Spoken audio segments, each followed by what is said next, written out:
वालेकुम। बिस्मिल्लाहिर्रहमानिर्रहीम। अस्सलाम वालेकुम नाज़रीन, मैं हूं साद उमर और आप देख रहे हैं रास्ता टीवी शख्सी। जैसा कि आप जानते हैं, मुल्क में एक सियासी भूचाल है, सियासी माहौल काफ़ी गर्म है। अपोजिशन पार्टी इकट्ठी हो चुकी हैं और जैसा कि हुकूमत को गिराने के लिए तैयारियां मुकम्मल हैं और हुकूमत के कई जो अरकान असम्बली हैं वो अपोजिशन से मिल चुके हैं। तहरीक अदम एतमाद आने को तैयार है। अब देखना है कि स्पीकर कब जो है वो कौमी असम्बली का इजलास बुलाते हैं। ये जो केस है, इस वक्त सुप्रीम कोर्ट में भी एक पटिशन दायर हुई है, उस पर भी बात करेंगे। इसके अलावा क्या सुप्रीम कोर्ट इसको रोक सकती है, वोटिंग रुकवा सकती है? सदारती रेफरेंस आने से पहले कुछ ऐसा हो सकता है कि तहरीक अदम एतमाद टल जाए। इसके अलावा OIC भी आ रही है। अपोजिशन पार्टीज का क्या लाएअमल होगा इस OIC समिट के बाद? क्या धरना होगा, जलसे होंगे, PTI क्या करेगी? इन सब चीज़ों पर बात करेंगे। हमारे साथ मौजूद हैं असगर हयात, इस्लामाबाद के सीनियर रिपोर्टर हैं और सियासी इस वक्त जो हालात है उस पर काफ़ी गहरी नज़र है इनकी। बहुत शुक्रिया असगर। हमें ये बताइएगा, सबसे पहले जो तहरीक अदम एतमाद आ रही है, इस वक्त ताज़ा तरीन सूरत क्या है?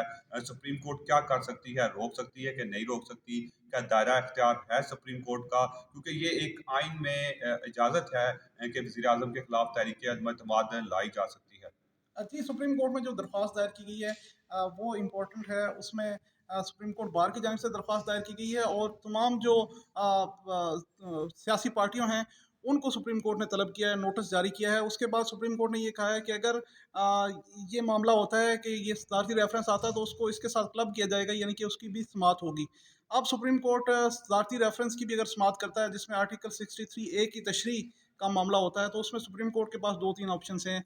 आया वो इसको वोटिंग को रोक के पहले उसकी तशरीह कर सकता है, या फिर सुप्रीम कोर्ट ये कर सकता है कि सुप्रीम कोर्ट कहे कि जी वोटिंग हो जाए, हम इसकी तशरीह करेंगे।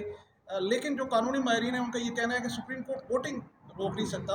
सुप्रीम कोर्ट सिर्फ इसकी तशरीह कर सकता है। जो 63A है इसके मुताबिक ये है कि उनका वोट काउंट होगा या मुस्तरद होगा, वो वोट डालने के बाद उनको सज़ा मिलेगी या वोट डालने से पहले मिलेगी। ये आइनी कानूनी माहिरीन है। लेकिन पाकिस्तान में सूरत हाल जो है वो इस तमाम मामले में ये भी हो सकती है कि सुप्रीम कोर्ट कहे कि नहीं, एक मिनट रुकें, हम पहले इस चीज़ की तशरीह करते हैं। ये जो मामला है इसकी एक दफ़ा वंस फॉर ऑल इसको डिसाइड करते हैं, फिर उसके बाद अदम एतमाद हो तो उस सूरत में हुकूमत को रिलीफ मिल सकता है। बाकी किसी सूरत में गवर्नमेंट को कोई रिलीफ नहीं मिल सकता। और ये तमाम सुप्रीम कोर्ट के ये भी हो सकता है कि ये सिर्फ हुकूमत जो है टाइम गेनिंग टैक्टिस कर रही है कि थोड़ा सा हमें टाइम मिल जाए और जो है हमें कुछ और हम इसके ग्राउंड बना ले ताकि तहरीक अदम एतमाद से बचा जाए, इसका मुकाबला किया जा सके। देखिए 10 दिन तकरीबन 14 दिन होने को मुकम्मल, 22 तारीख को 14 दिन हो जाएंगे, ठीक है। उसमें अभी तक इजलास बुलाने के हवाले से, क्योंकि कल 22 तारीख हो जाएगी और 14 दिन पूरे हो जाएंगे, कल इजलास बुलाना परसों इजलास बुलाना लाजमी है, 22 तारीख तक इजलास बुलाना लाजमी है। लेकिन अभी तक स्पीकर ने इजलास नहीं बुलाया और उसमें अपोजिशन को इस लेवल तक जाना पड़ा कि उन्होंने कहा कि अगर स्पीकर ने इजलास नहीं बुलाया तो हम OIC को रोक देंगे।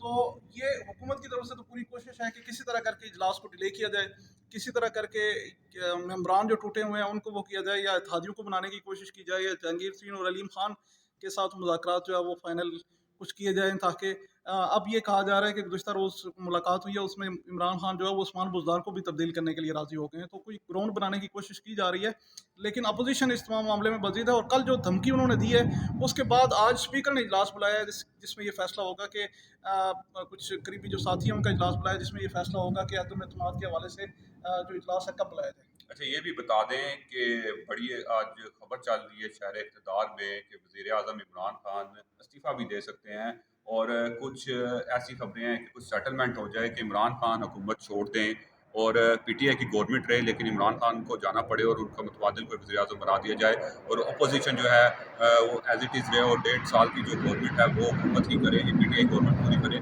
और उसके बाद कोई ऐसा फार्मूला तैयार किया जा रहा है कि अच्छा, इसमें ये चीज़ इंपॉर्टेंट है कि नजीब हारून जो PTI के बानी रुकन है, जिनके 26 साल इमरान खान के साथ हैं, जब से PTI बनी उस वक्त से, उन्होंने ये मशवरा दिया अपने तौर पे इमरान खान को कि आप मुस्ताफ़ी हो जाएं और किसी और को सामने आने दें, और इस सूरत में ही तहरीक इंसाफ बच सकती है, पार्टी बच सकती है।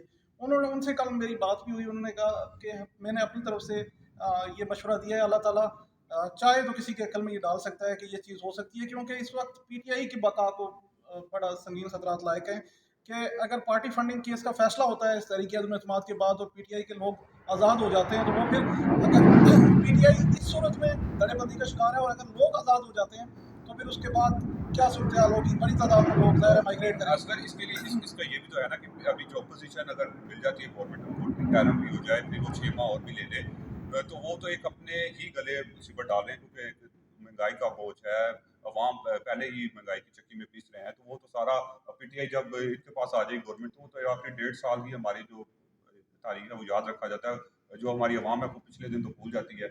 तो वो पोजीशन भी नहीं चाह रही कि हम एकदम अपना सारा कुछ अपने साथ ले लें, तो पीटीआई की गवर्नमेंट ही चलती रहे और वज़ीर आज़म इमरान खान माइनस इमरान खान फार्मूला को चल जाए। माइनस इमरान खान की बातें, आपकी बात दुरुस्त है कि गुज़िश्ता चंद दिनों से, 4-5 दिनों से ज़्यादा कोई इसमें वेट आया, लेकिन इसमें ये चीज़ है कि अपोज़िशन जिस तरह करके स्टार्ट हुई है इस बारी, उससे ये नहीं लगता कि अपोज़िशन इस चीज़ पे कॉम्प्रोमाइज़ करेगी। अपोज़िशन की पूरी कोशिश ये है, क्योंकि जिस तरह से अरेंज किया गया मेंबरान को, जिस तरह से मैनेज किया गया पीटीआई के मेंबरान को, अब वो मुनहरिफ हो चुके हैं, उनकी जिस तरह सिक्योरिटी के मामला जो है वो सिंध हाउस में देखे गए, तो पूरा एक प्रॉपर प्लानिंग के तहत ये सारी चीज़ें हो रही हैं। और अपोज़िशन की प्लानिंग ये है कि एक तो मामला है जो आर्मी चीफ की एक्सटेंशन है या नए आर्मी चीफ की तैनाती है और हुकूमत उसमें फंस जाए, और दूसरी चीज़ ये है कि आगे जो अपोजिशन की जो गवर्नमेंट आएगी वो उस पर ज़्यादा टाइम नहीं लेना चाह रहे, जो ही वो होगा वो इलेक्शन जो है कॉल कर लेंगे, जो ही गवर्नमेंट बनेगी वो तकरीबन साथ ही इलेक्शन की डेट अनाउंस कर देंगे। ये भी बताएं कि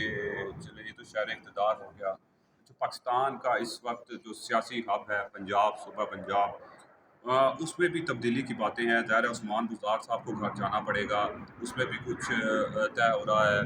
तो अगर शहर इक़्तिदार में माइनस इमरान खान हो जाता है, तो फिर पंजाब का क्या बनेगा? पंजाब में तो तकरीबन पीटीआई की गवर्नमेंट जाने को तैयार है। जी, अभी ये सूरत ये हुई है कि गुज़िस्ता रोज़ आर्मी चीफ की वज़ीर-ए-आज़म से मुलाकात हुई है, और कुछ लोग डिफरेंट लोग उसको डिफरेंट तरीके से रिपोर्ट कर रहे हैं। कुछ लोग कह रहे हैं कि मामला सेट हो गए हैं, उस्मान बुज़दार को हटाने पे इमरान खान राज़ी हो गए हैं। उसके बाद ये इस नए आर्मी चीफ की तैनाती के मामला भी तय हो गए हैं। तो कुछ लोग तो इसको इस तरह रिपोर्ट कर रहे हैं, और दूसरी तरफ तो कुछ लोगों का ये ख्याल है कि मामला तय नहीं हुए, कोई चीज़ आगे नहीं बढ़ी, इमरान खान उस चीज़ पे बज़िद हैं कि उस्मान बुज़दार को रखा जाए, और मेन वजह भी उनके जाने की यही लग रही है कि उस्मान बुज़दार पे वो बज़िद नज़र आ रहे हैं। तो आप ये देखें कि आगे क्या सूरत हाल बनती है, लेकिन ये अभी इमरान खान इस चीज़ पे बज़िद हैं कि उस्मान बुज़दार को ना हटाया जाए। बहुत शुक्रिया असगर, आप हमारे साथ थे और इस वक्त जो मुल्क में सियासी सूरत हाल है उस पर आपने देखा कि लम्हा ब लम्हा जो है वो सिचुएशन बदल रही है। कुछ आने वाले अगले दिनों कुछ दिनों में पता चल जाएगा कि ऊँट किस करवट बैठेगा। हमारा चैनल देखते रहिए, सब्सक्राइब भी कीजिए और वीडियो को लाइक और शेयर कर दीजिए। शुक्रिया।